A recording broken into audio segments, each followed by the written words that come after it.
அனைவருக்கும் வணக்கம். TNPSC general knowledge questions 2025. முதல் கேள்வி, புதுமை பித்தனின் இயற்பெயர் என்ன? விடை சோ விருதாச்சலம். இந்த விருதாச்சலத்தோட சிறப்பு பெயர் தான் புதுமை பித்தன். புதுமை பித்தன் அப்படிங்கிற பெயரில் அழைக்கப்படக்கூடிய இன்னொருத்தவர் யாருன்னு பார்த்தீங்க அப்படின்னா, நம்ம சிறுகதை மன்னன் என்று அழைக்கப்படக்கூடிய ஜெயகாந்தன்.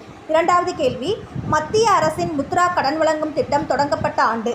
விடை ஏப்ரல் 8, 2015. மூன்றாவது கேள்வி, மண்பதை என்பது எந்த வகை பெயர் சொல்லை குறிக்கும்? விடை தொகுதி பெயர்.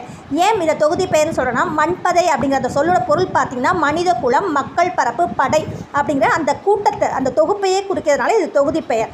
நான்காவது கேள்வி, எதிர்ச்சொல் தருக அகுதல். இந்த அகுதலோட பொருள் பார்த்திங்க அப்படின்னா குறைதல், சுருங்குதல். இதுக்கு எதிர்ச்சொல் பார்த்திங்கன்னா பெருகுதல்.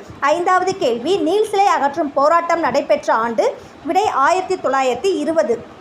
உங்களுக்கான கேள்வி, காந்தி லீலாவதி என்று பெயரிட்டு யாரை அழைத்தார்? ஃப்ரெண்ட்ஸ், உங்களுக்கு இந்த வீடியோ பிடிச்சா லைக் பண்ணுங்கள், உங்கள் ஃப்ரெண்ட்ஸுக்கு ஷேர் பண்ணுங்கள், சப்ஸ்கிரைப் பண்ணுங்கள்.